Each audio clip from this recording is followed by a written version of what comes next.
Hey, everybody. I am Tommy Scoville. This is The Lifeboat. What's going on around here? Hope all of are having a fantastic weekend. Hope it's a good Saturday. It is very close to the holidays. And that's not always to be the best of fun. So we're going to hang out a little bit, try to have a couple of laughs. And I'm also going to prove a point or two because that's kind of my get down. So there she is, Chili Mancer. See this guy here? He is a little bit older. I was going to say a little bit wiser, but who really knows? You know what I mean? Hello, Aaron, Molly. Good to see you. Glad you're here. Aaron, say hello to Chili Mancer. It's my friend Donnie. He's having a birthday today, and if I'm not mistaken, he's got to be like 29 again or something. He's a younger guy. But we don't hate him for that. I can't back that up. No, I love Donnie. Donnie's one of my guys. He really is. Donnie's the first guy I ever met. Once leaving prison, the first guy I met online was Donnie Chili Man Cochran. Chili Mancer Cochran, a very long time ago. But we've done a few birthdays together, me and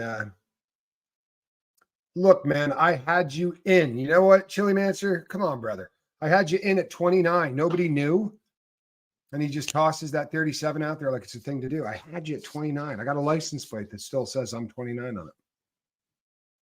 I see no reason to stop celebrating 29. I was wasted when I was 29. I'm taking all the years I was wasted off. You feel me? Like, I don't want to have those years. I'm not counting those years. I'm just not.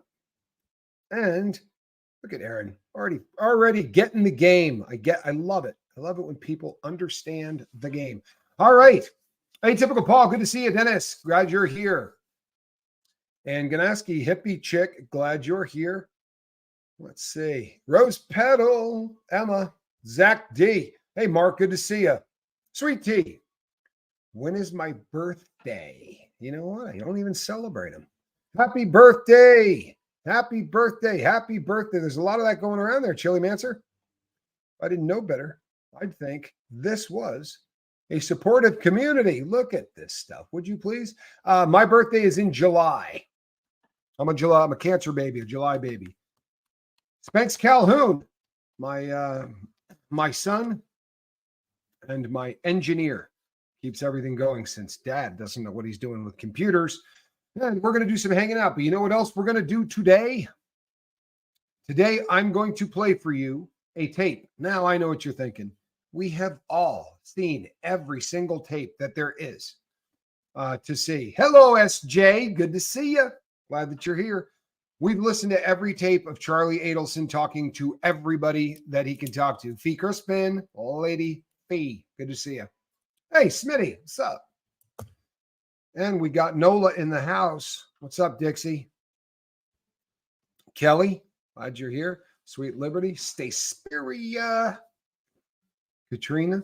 Okay, so we've listened to Charlie Adelson, right? We've listened to him talk to Mom. Obviously, we haven't listened to him talk to Wendy because Wendy doesn't talk to him. But there is a recording of Charlie Adelson talking to his friend Alex, and I think this is a pretty cool. Clip for the boat because we handle so many other subjects.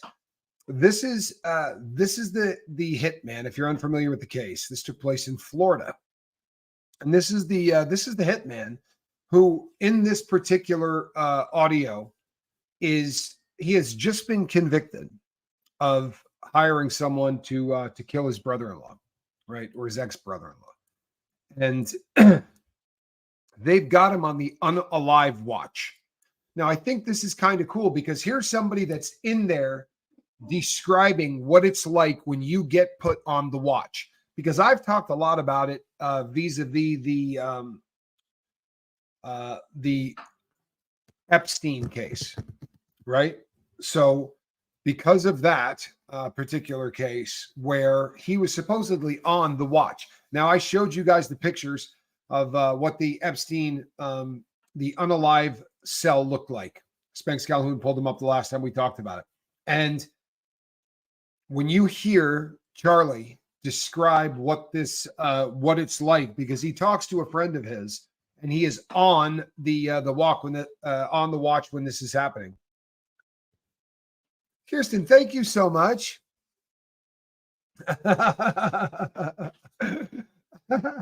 Handsome cat, and I don't mean the cat. All right, thank you. That's funny. That really is. That's funny. But you got to admit, this is a pretty great looking cat, though. This is a good looking cat. Hello, Kerry Wilson. Glad you're here. So, yeah, Calhouni, pull up that man's handsome grill at your leisure. And if you have that audio, Calhoun, if you don't worry about it. I think I got it here. I could cue it up here if you got it. But if we don't, but if you've got it there, that's great. But what you're going to hear in this is literally this man describe exactly what happens. Now, I don't want you to think to yourself, well, this is state, maybe in the federal system.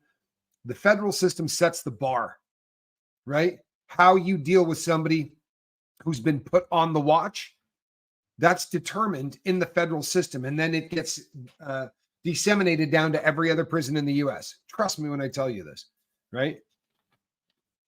Kelly, I'm sorry.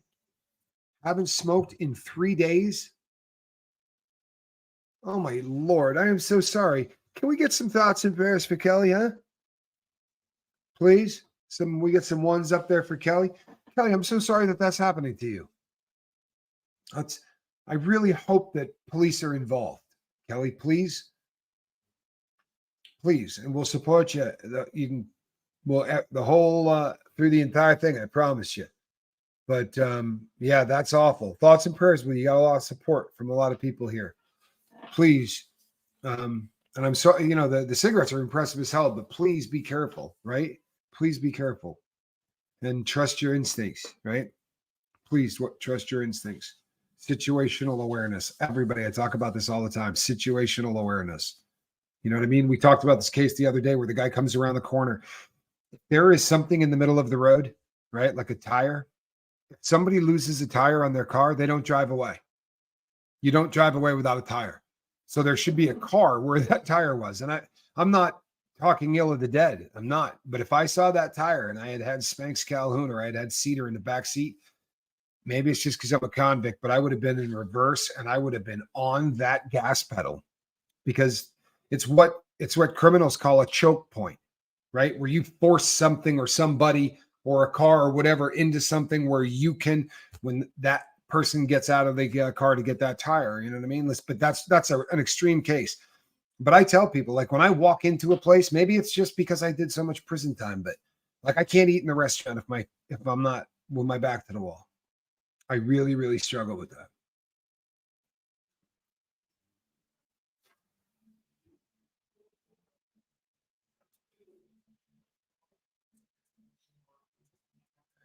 Oh, Kelly. Kelly, I am so sorry. I really am. It's just, I'm so sorry.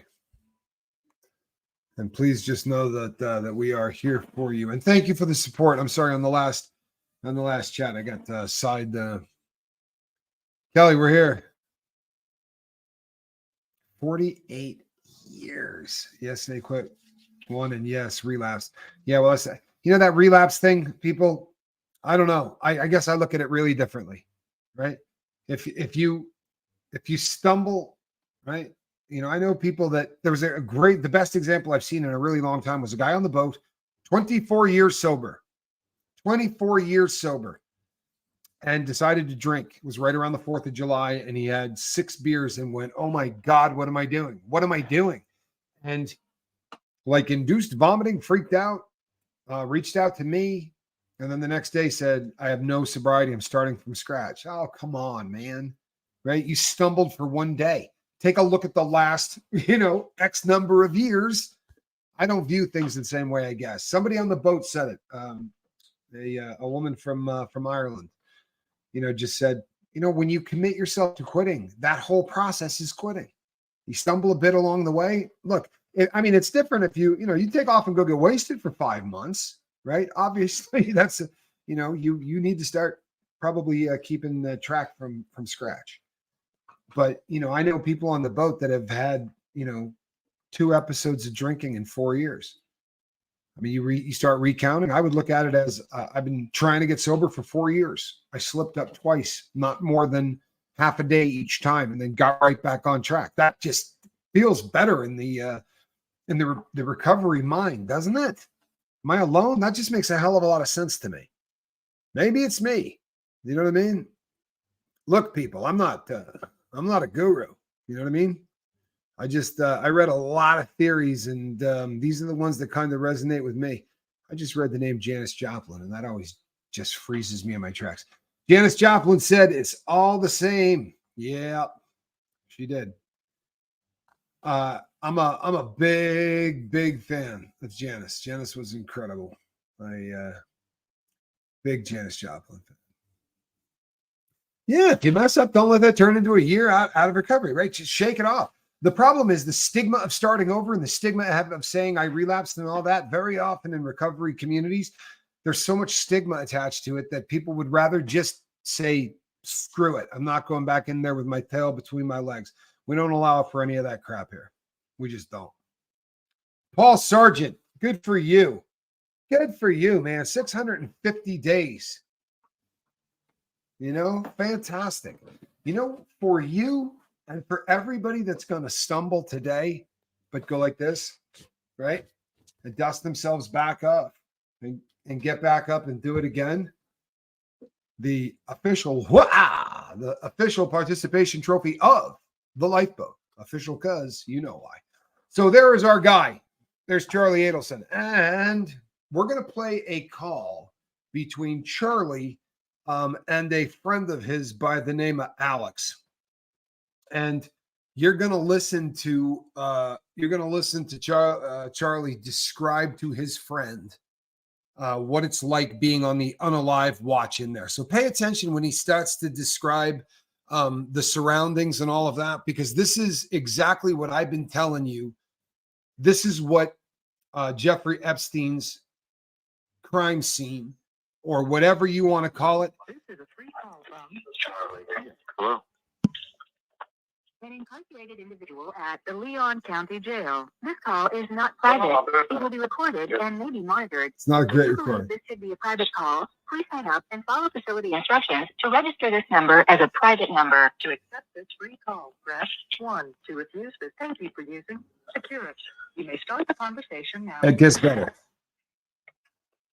Hey, sorry, I'm in my doctor's office. I just kicked him out. I was doing exams. Okay. That's Alex. No, he just said, he said, how do you know? You can't read my mind.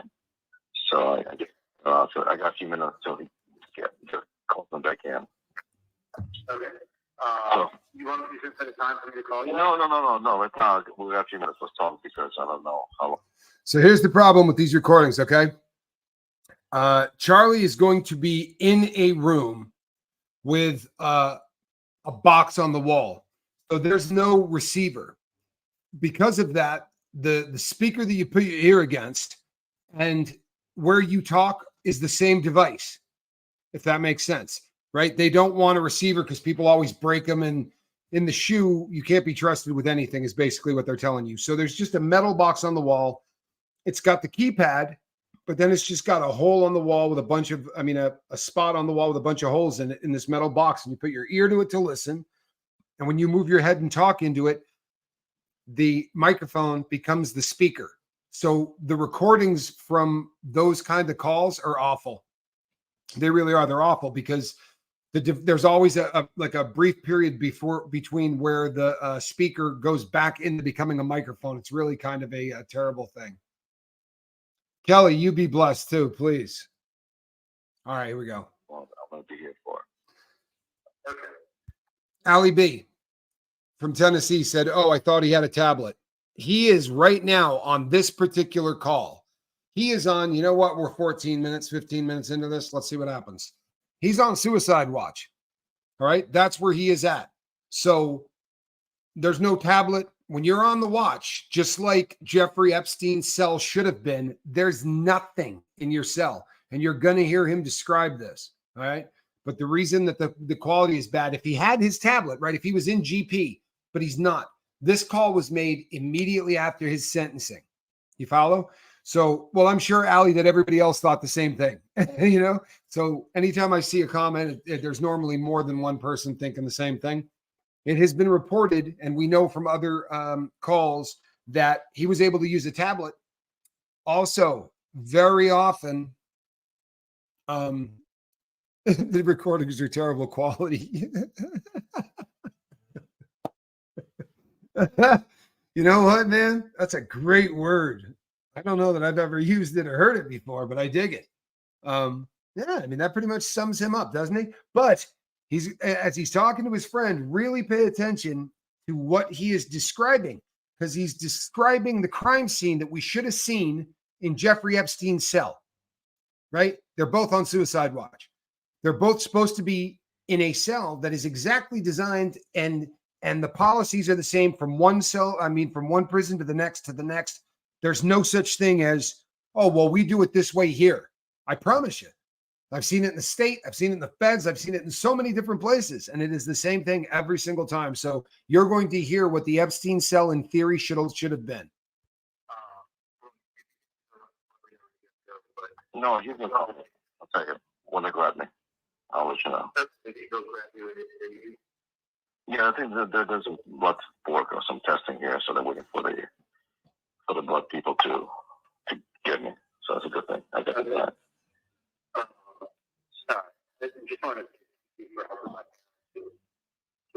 stuff. Well, listen, whatever I can do, I can do. There's so much I can do. How are you holding up there? I mean, I know it's uncomfortable situation right now. I'm fine. Whatever you found guilty of these charges, they put you in suicide cells. So I'm in a cell. Like the floor is red, the walls are lime green, and there's the one on the wall, the shit on the wall, the shit on the ceiling, the shit on the floor. And they have the lights on 24/7. They have the video camera in the room. And the field door that looks like the glass is into it. You can't see at it. So I'm like in a box with large shit all over the place. And it's wrong at all times. How long do you have to be there? It's supposed to be 72 hours, but I just found out that, like, if you cry or you show any emotional distress, they can keep you in the air indefinitely. And I'm like, well, who wouldn't be upset? You just have to visit a person with murder and you're fucking cell by yourself in a box. You can't. Now, if you heard what he said they've got him in a room and the door is metal, but half of the door is like a mirror that you can only see through if you get right up on it, right? He's describing what a suicide cell looks like. He said there's a camera on the inside of the cell filming him at all times, and he's got nothing but that suicide smock. There's nothing else in the room. You get nothing. And there's a person sitting on the other side of that glass staring at you. There's a camera up in the corner. And then on the outside of the door, for redundancy, just on the outside chance that one of the cameras isn't working, for redundancy, there is a camera on the outside filming through the glass so that they make sure that the guy who's supposed to be watching him isn't screwing off his job. So they can see the inmate unless he's laying on the ground, right? If he's laying on the ground, they're not going to get much of a camera angle from the outside, but that's why you have a camera in the inside. So there should have been 2 cameras. There wasn't any of that because he wasn't in one of those. The picture from the Jeffrey Epstein cell, that door is solid steel from top to bottom with the exception of a very small window. When I say that there's a window on on the suicide cell, that window will take up half of the door, right? It is a huge window. Floor red, walls lime green, shit on the wall, pee on the floors, lights on 24/7, video camera 24/7. If you cry, they'll keep you longer. True story, right? That's exactly, and Ali B, yeah, that is exactly word for word what he said. You're not getting enough towels to, make a 40-foot long rope with. When you look at the crime scene from the Jeffrey Epstein, how did they say he was on suicide watch? But you know what? We're not stupid. Why did they shut down that prison? They could have just put crime scene tape up, right? They could have just shut down that wing, maybe shut down the segregated housing unit. Oh no, they shut down the whole thing and ran off everybody. Why? Because if you kept everybody there, it'd be really easy to walk in and start asking questions of the entire staff. This is my humble opinion. What they're going to do is they're going to fire everybody and scatter them to the four winds. Those people will have assignments in other prisons in different parts of the U.S. that fast. I promise you. I promise you, because that whole thing stinks and they're going to make it go away. That's how it happens, people. That is how it happens. It is a terrible place to be, Tracy. It's a terrible place to be. But I would be willing to bet you that the good Mr. Adelson, who's not such a good person, he's laying it on pretty thick for his friend, right? For real. Because those cells that he's describing are not really part of the prison per se. They're more often than not part of the hospital wing, right? So that you have the psych staff and everybody right there. So that the doctors who visit, because you get a doctor visit when you're on the watch, you get a doctor visit about 5 hours, right? They're constantly coming in and asking you questions and updating them. Their goal is to get you out of there one way or the other. In my case, if I signed the document to get shipped, I was gone. But since I refused to sign that document, they just, they thought they'd leave me in there until I did. But normally it's a pretty quick process. You're in and out. Didn't work out that way for me. But I would be willing to bet that place, I mean, it's gross. They're always going to be gross. They've been around forever and they've had some really nasty people in there, right? Very often who are at the worst times of their life. They really very often don't want to live anymore. So when you put them in a room where they can do nothing to harm themselves, they get very angry. And I bet they throw stuff on the walls and go nuts. That sounds pretty de rigueur. But I do not believe for a second that they leave it in there like that. I don't. Because it's right next to medical and because the doctors visit constantly, it gets cleaned up. I think he's probably laying it on pretty thick. And this is something you hear all the time. It really is. Inmates want to make prison sound worse than it is. You know what I mean? Like I remember the first time I talked to my mother about federal prison, she said to me, I have an image in my head of prison and it's the grossest toilet in the world. She said, I just envision, I want to tell you something. The prison toilet is the cleanest toilet in America. I promise you. There's not an inmate that does not clean that toilet probably 3 times a day. No joke. They're made of steel and they are the cleanest things you've ever seen in your life because as rowdy as this sounds, they're probably doing laundry in it, right? There's a lot of other things that are done in that toilet. So they really, really clean it. But guys want to make prison sound worse than it is when they get out because it makes them sound harder. So they'll always tell you that the prison they went to was the toughest prison in the world. And it was also the dirtiest and it was also the nastiest. And, I went to some prisons that weren't really like that. Allie B, please tell me you're talking about the hitman and not the host.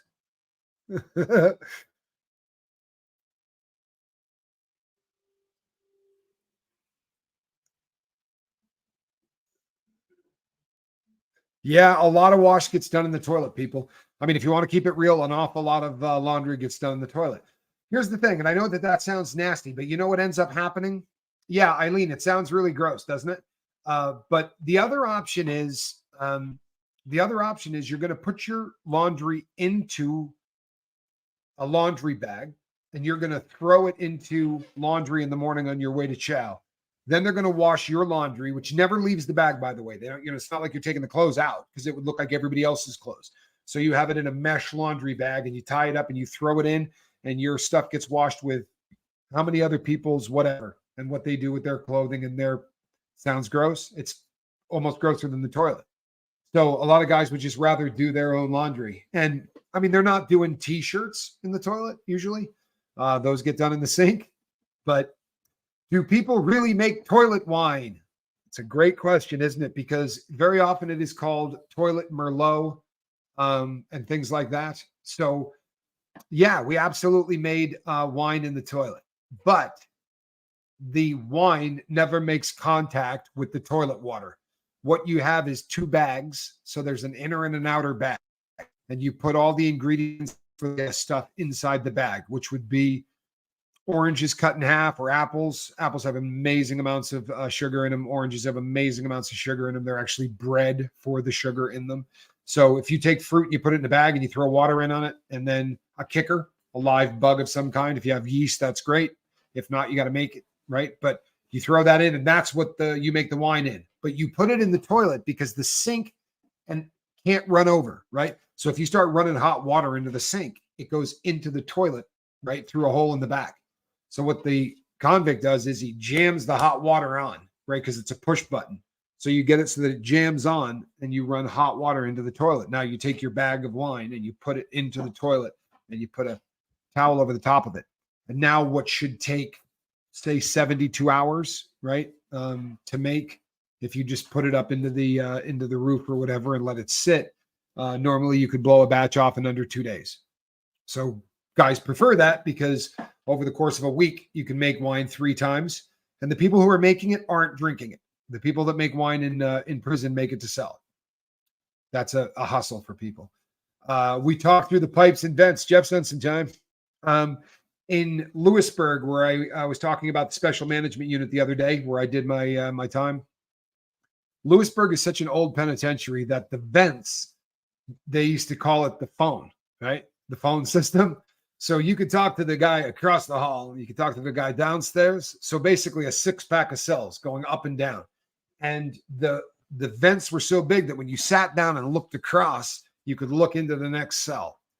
And, guys would yell, "Hey, Rock, you got a call." And you go down to the vent and, there was a lot of communication that way. Guys do empty the toilet and talk through the vents. That's done a lot too. That's done quite a bit too. Tampa B, good to see you.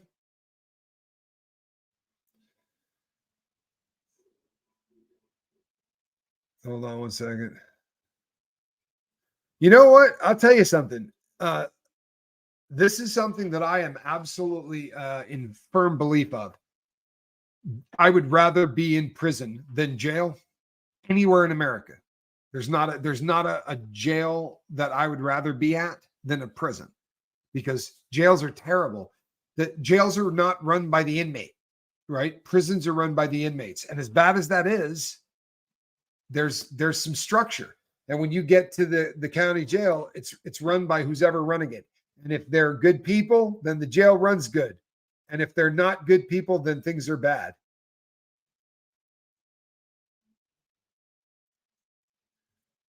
Kelly Smith, please be safe. Have a great day. Take care of yourself and know you are loved. Stop back in, please. It was great to have you on the boat. Tommy Bird says our Western Regional Jail in Barbersville, West Virginia is absolutely terrible. And honestly, inmates said they'd rather be in prison, actually. The Department of Correction owns and runs it, but it's so overcrowded. It's literally inhumane. Overcrowding causes people to do things that are awful. Things that inmates never do when you give them 25 feet of space to move around in. I was in prison in the cell that you saw the picture of, that Spank showed you, the cell that Jeffrey Epstein died in. I was in that cell, right? Exact same size in every way, except inside there were lockers for the people who lived in there, because you have to have your clothing and stuff in a locker. So the wall across from the bed had metal lockers on them, and they had 3 sets of double lockers. So they were stacked one on top of the other and then one lower, because there were 3 bunks on there. The bottom one, there was a middle one, and there was a top one. And we lived 3 people to a cell, in a cell that size. And I did it for 16 months. And that was inhumane. That was inhumane. Now, it wasn't a big deal. It's like rats in a cage. It absolutely is the exact same thing. Michelle, you're so right. Now, the crazy part of this was, during the day, you're never there, right? It's not that big a deal, right? You're out all day. You're on the yard, or you're working at your job, or you're at the rec center doing whatever. I have been in a 6-man cell, Jeff. I have been in a 6-man cell, and it was in Arizona. No. The 6-man cell I was in the special management unit in Lewisburg. And but there were only 5 guys in it. It was called a 6-man cell, and there were 6 bunks, but we only had 5 people because the feds had passed a law based on the square footage. So we could have 6 beds in there, but we couldn't have 6 people. But I have been in the 6-man cell. It is a battle royale. You could take 2 guys and put them in a cell. Take those same 6 guys, put dividers in there, and have 2 guys per cell, and there'll never be a problem. Put the 6 of them in there, and the dynamic of other guys watching how they interact. Guys got to puff up. Dudes got to be the toughest guys in the room. Dorms, like when I would get to a place and they would have dorms. They would say, "Do you have any enemies?" And I would say, "No." What? No, I'm good. I can go anywhere.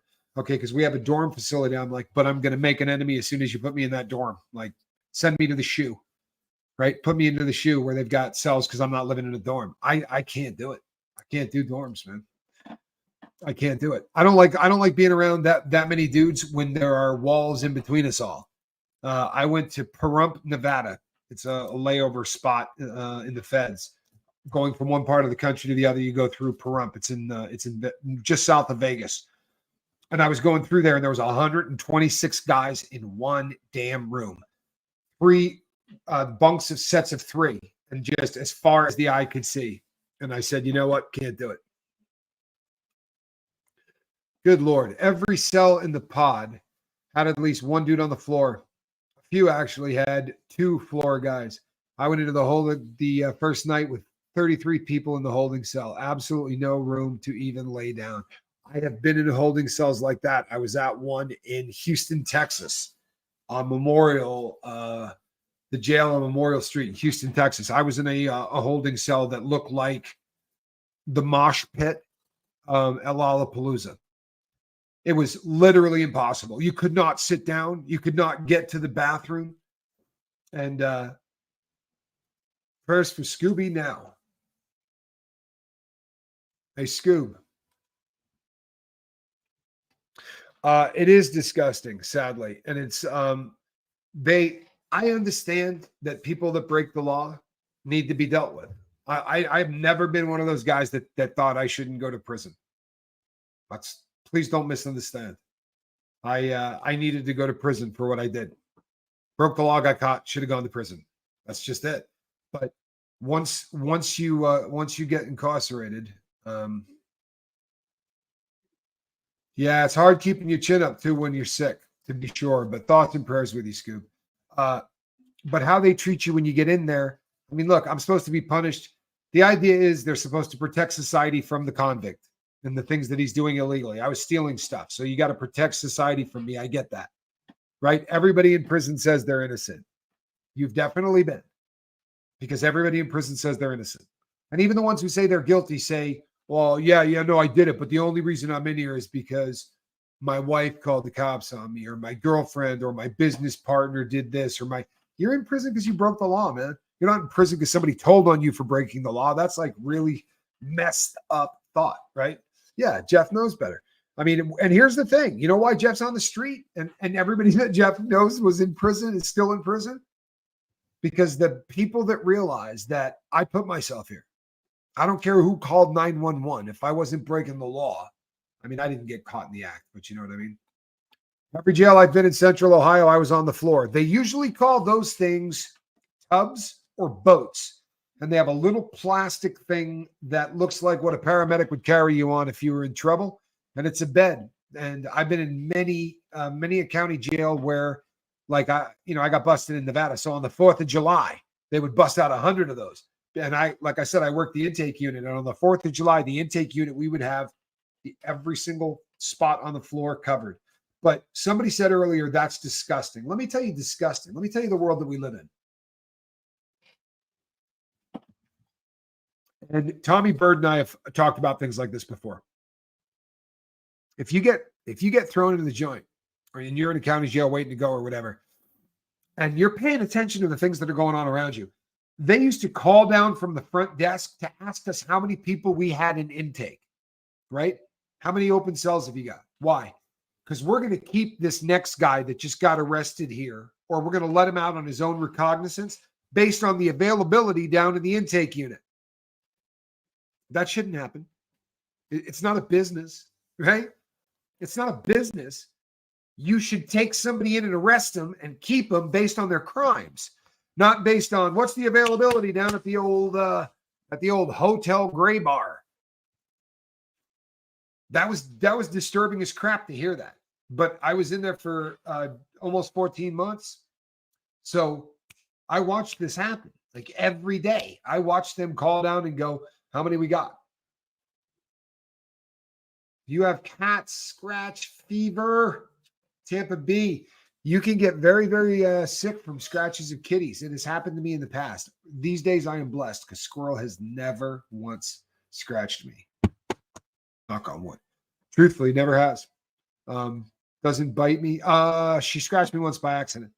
I was playing with a little cat toy thing and I sort of dragged it across my body and she jumped at it. But she's just been the kindest kitty. Yeah, Tommy Bird says he had to grab 2 mats. Yeah, well, and in the feds, you don't get a pillow ever. They don't sell them. They don't give them out. There's no pillows. If a guy's got a pillow, it's because he made one illegally, or he's got his jacket and toilet paper rolls and anything else he can get stuffed in a pillowcase. Yeah, Calhoun says he knows. He learned this one from Dad. They tried taking my cat, right? Dad's going back to the joint. They try getting squirrel nut. Dad's going back to prison. Happy holidays, all. I believe happiness is a choice. Thanks to the lifeboat, this has been the best holiday season I've had in years. I want to tell you something, people. I did a show. If you've been on the boat for any length of time, you've probably seen it because I talk about it all the time. But I did a show where I talked about my holidays that I spent from Thanksgiving to the second day in January, or the first day in January, January 1. So from Thanksgiving to the new year, I spent on the watch, right? Just like Charlie Adelson was, or just like Jeffrey Epstein was supposed to be. And I talked about in here how I got to know all the guys that were watching me, the inmates that they were sending to see me, and they were changed out every 4 hours. So there was about 10 of them. And I got to know these guys really well. I was there over a month, so, and there was more humanity in that Christmas. I mean, there wasn't a lot of mistletoe. And hello, Jen Marie. Good to see you. She's here, but driving. God bless you, hun. I missed you last night. I'm sorry, people. I turned off my phone last night. I literally do not ever do that, ever. But last night I had family here and they were like, if you don't turn that phone off, like, we're done with you. I had family that were really, real serious about, you know what, man? Put that phone down, right? Put down that phone. So I did. But I've talked many times about how that was one of the best, and I mean best, Christmases I ever had in my life, because it showed exactly what humanity is capable of when life sucks. And it was not just the guys on the watch, but it was the cop that showed up and looked at me and went, oh my Lord, when's the last time they showered you, man? And I'm like, I've had 3 of them in the month. I hadn't shaved, I hadn't anything. And he's like, come on, put your hands behind your back, pretend you're handcuffed. Like, he just treated me like a human being. And then I went downstairs and the guys that were supposed to be almost write-offs, right? Almost write-offs as far as the BOP is concerned, because these were people who self-harmed. They call them terrible names, but those guys took care of me. And, hey, here's some clothes to wear. They're going to take it tomorrow, but you can get one good night's sleep, where you're not naked for all intents and purposes. They gave me socks. They gave me, everything was brand new. Shampoo to use. And I'm like, oh, guys, I can only use this once. Keep it. They'll put it in your property. And they just made a Christmas out of it. And I said, it was really one of the most unbelievable Christmases I ever had. Thank you, Bo Beats. I appreciate you. I really do. And I meant it. It was one of the best Christmases I ever had. I'll never forget any of those guys. I hope someday one of them stumbles across the lifeboat, because I literally will never forget any one of them.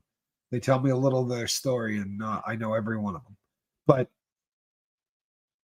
this one's been better.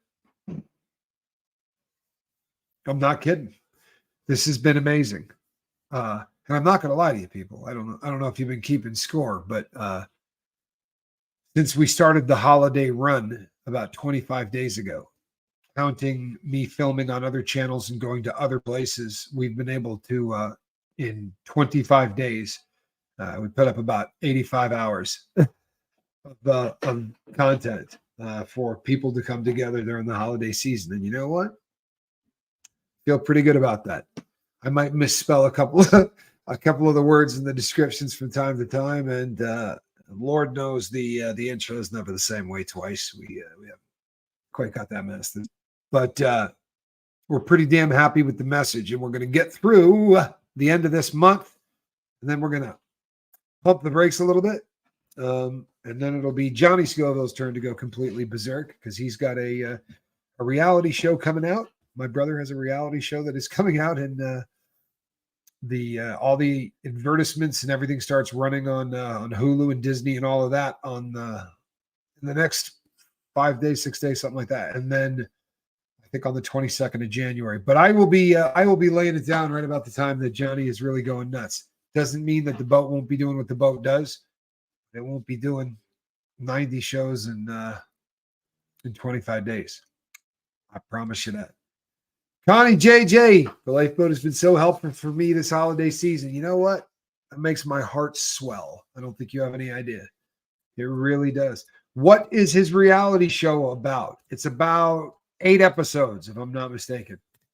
But it's about eating really hot things. My brother eats the hottest peppers in the world, doing the craziest things in the world while doing it. I've actually seen the man eat 10, count them, 10 Carolina Reapers, which erroneously are often considered the hottest pepper in the world, but in the top 2 or 3.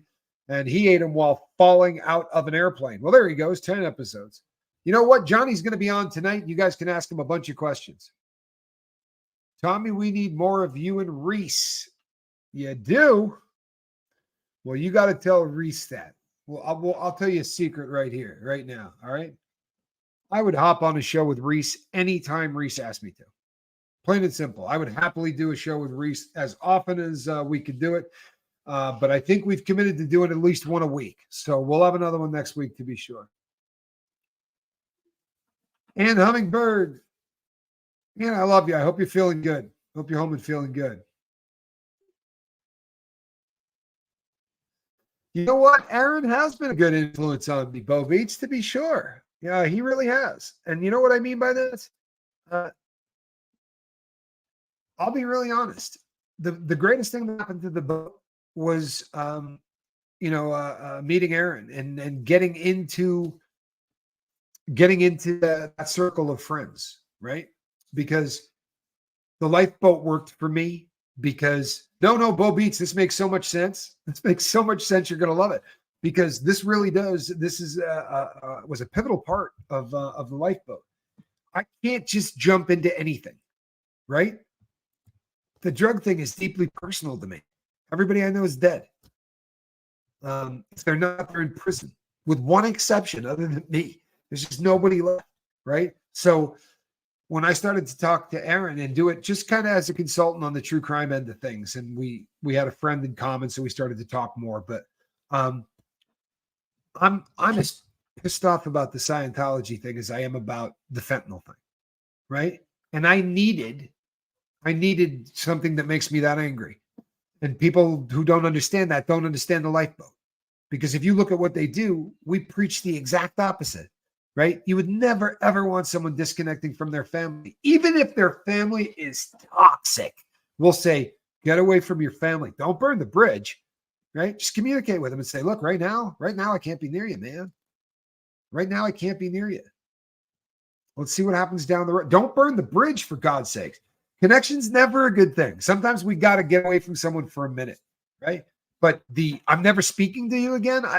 That's really under real extreme circumstances. There are times you got to do that, but extreme circumstances. I don't advocate burning bridges, and people that advocate burning bridges or isolating or getting away from people, I'm going to get pissed about that, especially if it's a parent who's telling a 16-year-old kid, best of luck. You're a Thetan, right? We're not taking care of you anymore.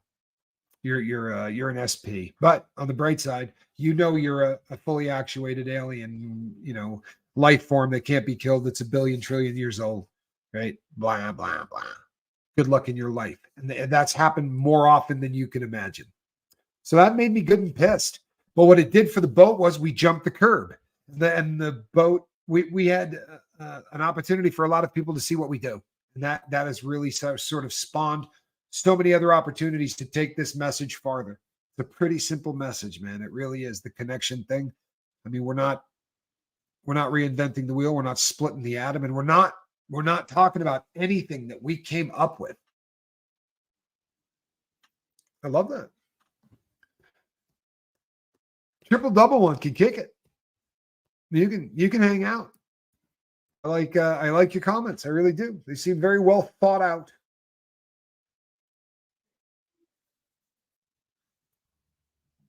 Tampa B, I'm kind of this guy. You know what I mean? Like, but I respect people that I respect anybody that sets boundaries, right?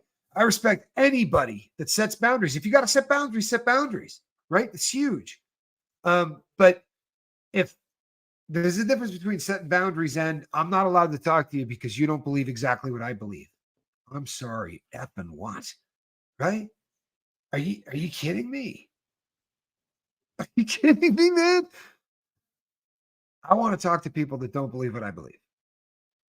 I'm not going to learn a damn thing from somebody that believes what I believe, right? I'm not going to learn anything from somebody that believes exactly what I believe. I'm not, right? We call that an echo chamber, man. Echo chambers are not just not productive. If all an echo chamber did was keep you from moving forward in life, that would suck. But that's not the problem. Echo chambers are dangerous, right? Your voice doesn't just come back to you. It comes back to you echoed, magnified. It comes back louder. And when you get a group of people together, this is how somebody can go like this, right? And start stomping people out in the New York Minute. I've watched a group of people go from very, very calm to let's destroy this entire place in a split second. Right? Sort of a group mentality kind of a thing. You're right, Chili Mitzer. Every single person's perspective is different. You know what I think is a great litmus test? For real. This transcends everything, people. It transcends what you believe in your religion, what I believe in my religion. If you have no religion, whatever, right? Let's just say that there are two forces in the universe, right? I think we can all believe that there is definitely a force that we can call good, and there's a force we can call bad. I don't care if you believe it only exists on planet Earth. If you don't believe good and bad exist, then you don't watch a lot of true crime, right? But I'm telling you that good and bad exists. And if the things you're doing in life are moving you closer to the good, I don't much care how you get there. If the things that you're doing in life are moving you closer to the negative and the bad, I don't really want to have anything to do with you. But if the things you're doing, right, are to the left or the bad or whatever, and kids with no ability to make a decision are getting born into your bullshit, then I'm going to start throwing rocks, right? And I'm going to encourage everyone else to. And I'm hoping that this org here in town was only shut down due to the rain, because Johnny Scoville and I have headed over there twice to give him the business. I want to go in there, people. I don't want to yell at them. I want to go in there and sit down with them.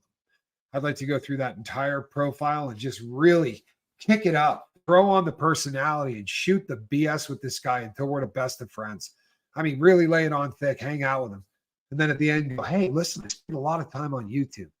What's the deal with this growing up in Scientology guy? The whole, the Xenu thing.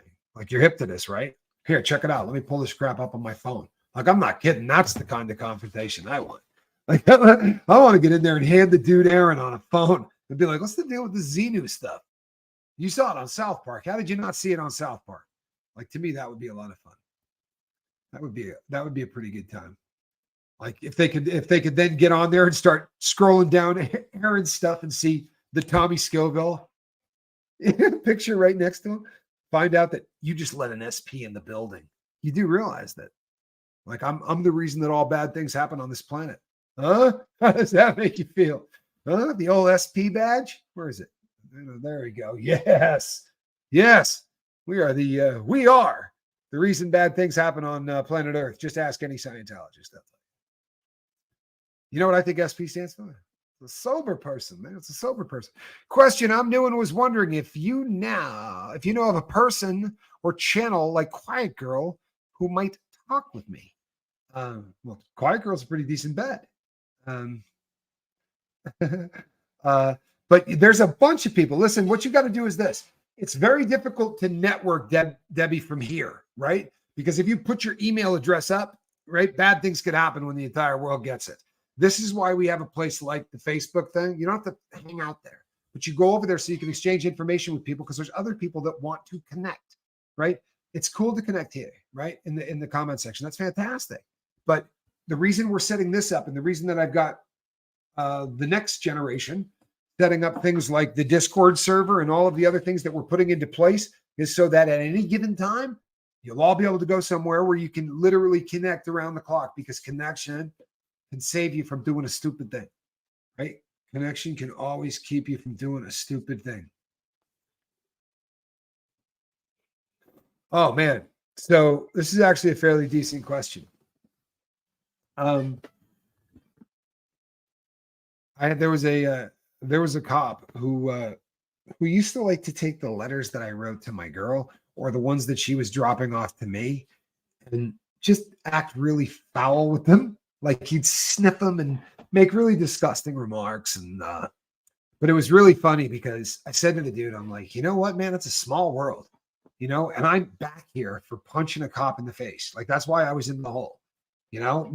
Maybe this doesn't make a lot of sense, right? But and whether you believe this or not, it's not hard to get out of a pair of handcuffs. How's that? It really isn't. Check this out. These are real handcuffs, right? These are the real deal. These are no joke handcuffs. Now, the way that these things work, right? When a key goes into the handcuff, all it's doing is pressing down on a little knob. So if you take anything flat, now this is an extreme example because razor blades are obviously very flat. But if you take anything flat and press down on the blade, on the razor blade, on the handcuff, what you're going to come across is the pad that the cuff sits on. And dropping onto that pad will get this thing to release out. And knowing that you can slip a cuff makes a cop really kind of, what's the word I'm looking for? Jumpy. I think I might have locked this one out. It's a pretty simple concept or design. If you've ever looked at one of these things, here we go. The idea being that if you can press down on the thing, then it just releases out, right? But so the cop get basically, they all know that you can get to them. The reason that the smooth that they put two sets on is so that if you can get something flat that you can slide into the thing and press down on it with so that it will release up. If they put two sets on, the odds of getting the first one off and getting to the second one before they can kill you. And they also have cuffs that are locked out. They can't bend. They have a solid piece in between in the smooth. But this dude, we kept harassing him back and forth, and he kept sniffing the letters and talking about sexual stuff, and he was just a dirtbag.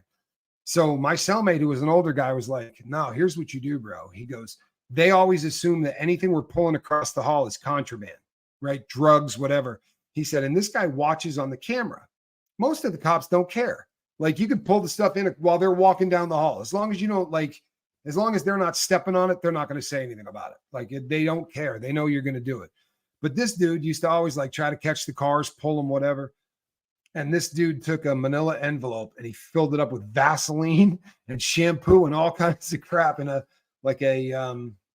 was a thin piece of plastic that a shirt came in. He bought a thermal shirt at store, but he got this thing all set up and he was pulling it all slow across the hall. And the previous time the guy had come, we pulled it in at the last second with nothing in it. And when he came the next time, his foot hit this thing and he did like a full, split and and came up a very, very salty individual. He did not have a pretty good sense of humor about the whole thing at all. What you just said about moving toward good or bad seriously gave me chills. So simple, so true. Nothing has resonated with me like that in a long time. Oh, Bo, what a cool thing to say. And I'm glad. To me, this makes more sense than a lot of things because, look, whatever your particular belief is, it gets down to kind of nuance, right? I'm not lying when I said that when I went to prison this last time, the only thing they can always give you, right? They can't turn down religious material. If you say, hey, man, I need this. You know what, Mary Jones? I've done this subject, but I'll do it again. All right, because it would probably take you a hot minute to find it. There's a lot of videos there. I think there's 1,400 or something videos. I'll do it again, and I'll do it again within the week. I promise. All righty? Because it comes up a lot. It really does. Sadly, it's something that comes up a lot. So you have my word. We'll do that. Mary would like me to do a show where I talk about dealing with terminal illness, because sadly, it's something she's dealing with right now, and I would like to throw this up here for that, for her. You know what? Sadness in life, people, sadness is supposed to happen, right? It is. We're built for it. We are built for it. You understand? So, but we're not supposed to stay in it. For those who were on the boat when I had my heart problem a while ago, I suffer from atrial flutter, different than atrial fibrillation, right? Atrial flutter, what happens is my heart kicks into high gear like your car does when you go to pass someone on the freeway. Or if you happen to have a clutch, like putting your foot on the clutch and dropping it from fourth to third and then jumping on it, right? All of a sudden, wham, my heartbeat goes up to about 190 to 200 beats a minute. And that's what happens anytime we work out or do anything. Mine kicks on for no reason, right? And then it doesn't kick back down, right? It's one of those things where it goes into high gear and then sadly does not go back down. ICU, the ones are just a virtual hug, right? They're just a virtual hug. Connie JJ, I'm hanging off on the ablation thing. We've been talking about it a lot. We were hoping we could avoid it, right? Doesn't look like we can. So, but it's the same kind of a situation, right? Once it kicks down, once it starts to go, the trick is getting it back, right? The trick is in a normal world, we go on, and then we come right back down. Well, when you start feeling like you're going to do something stupid, when you start feeling like you're not connected, when you start feeling like, life is getting out of control, I promise you, get back to connection. Get back to connection. If the people that were born with your blood and the same last name will not help you and will not connect with you, build a new family. Call it a sobriety family, call it a support family, call it a mental health family, call it whatever you want, but build one. Brothers and sisters who you can count on, that you can reach out to when times are tough. And you know what we're going to do? Thank you, Jane class. And you know what we're going to do? We're going to support one another. That's what we're going to do. That's the idea, people. It's not a tough concept. It really isn't. It's a tough time of year. You had ablation on nerves in your lower back. Well, it's the same principle, right? They're going to use electricity to kill a part of the muscle. But when the muscle is the heart, here's the scary thing, right? We had a friend that was a surgeon and a heart surgeon, and this is what he did. And he was doing ablation on another friend. So like picture a circle of 3 friends. The doctor was working on a friend of his and killed him. And he came walking out. He said, I just killed him. Said to the guy's wife. He said, it was me. I made a mistake. And I remember thinking to myself, like, I played golf with this guy. If I have a bad day, I'm going to do a crappy video or I'm going to say something stupid and I'm going to have to come back on here and apologize, which I do all the time because I'm forever saying something stupid. But boy, if the guy who's doing my ablation has a bad day, right, then I'm not doing any more filming. So I've been holding off on it as much as possible. But I like the illustration of what that does to my heart, because the same thing. So there are things I can do to calm it down.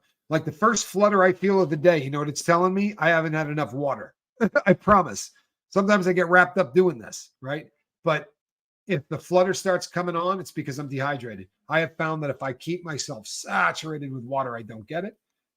Well, it's no different, is it? It's like saying, I got to connect. If I'm not connecting, well, then we're in deep trouble, right? Every ablation is different, but the heart ablation scares me because the heart muscle is one of those muscles that's a little different, right? If something else in my body was not working 100%, but if your heart isn't working 100%, saying something stupid is my day. Olive, I'm not sure if I know what that means, but you know what? We're not big on judging people here. So if you're going to judge yourself, we're probably going to pick on you for that. I'm kidding, but don't judge yourself.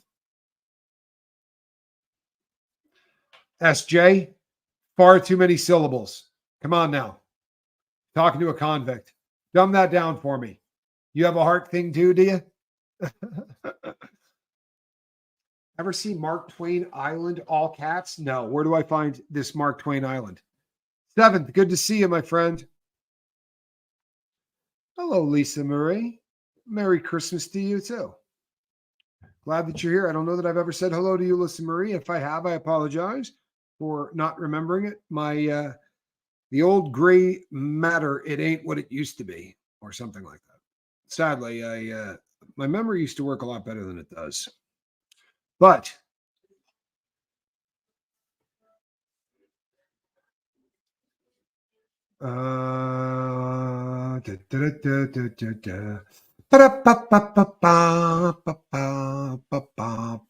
yeah, you can give your other muscles a rest. Never get to catch lives. Well, I'm so glad that you caught this one, Lisa Marie. I really am. And Bo Beats, thank you so much for your support, Bo. I'm glad that resonated with you. It's one of those things that I think were, when I said that when I got to prison, they can't not keep you from reading religious texts.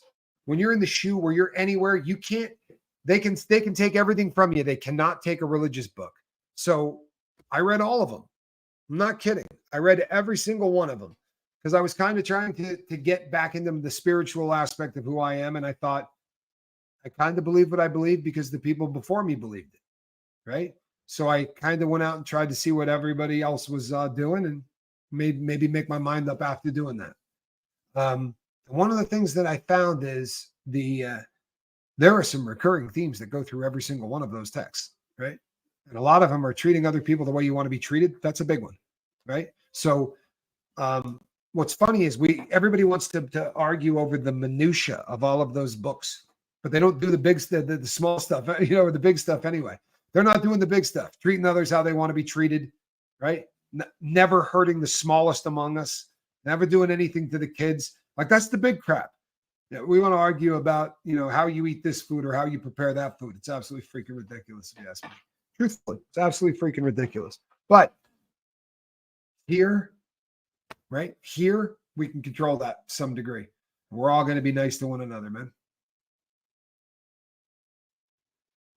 All right. Feel me?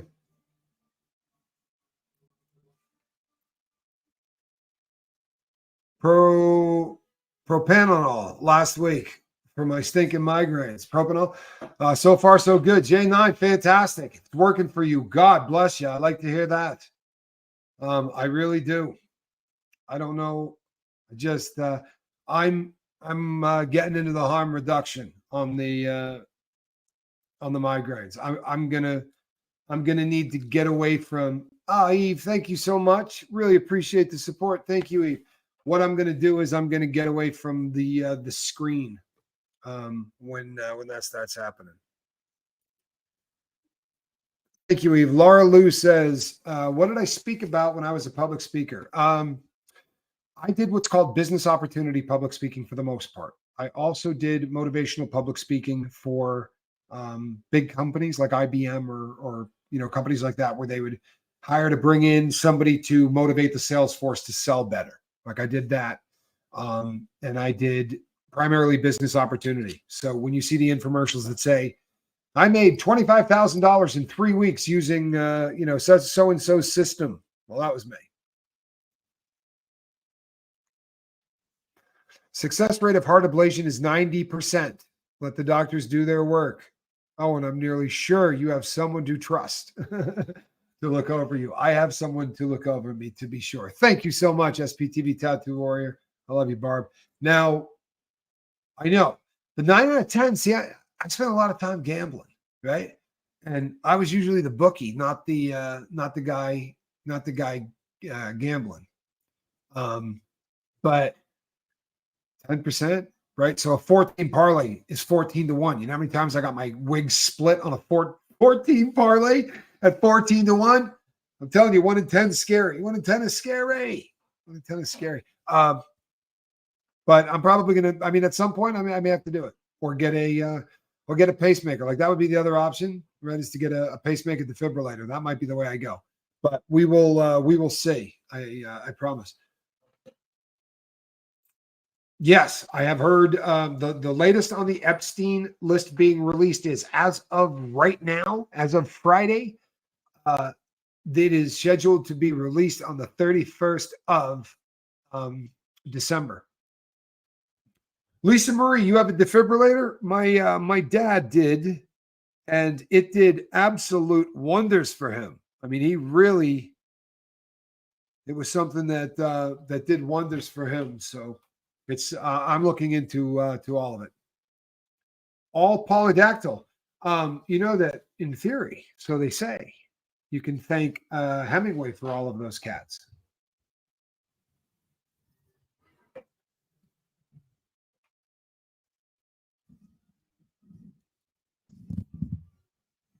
That is a paw on a microphone. Did you catch that? That's Squirrel Nut Zipper, everybody. That is the star of this show. Here's hoping all of you heal or at least not hurt for the holidays. That's a beautiful sentiment. And you know what, people? I'll be back. To all of you who have asked if we're going to be here on Christmas Eve and Christmas Day, all I can say is, come on, people. Right? Of course I'm going to be here on Christmas Eve. Of course I'm going to be here on Christmas Day. And New Year's Eve and New Year's Day. Right?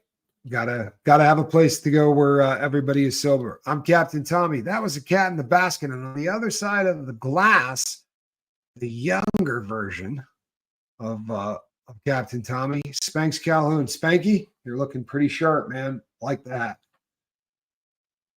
I love you, and I'll be talking to you shortly. All right, everybody. We will see you on the next one. SJ, I'm trying, and that's really what I'm trying to do. At least through the holidays. All right, everybody. Bye-bye.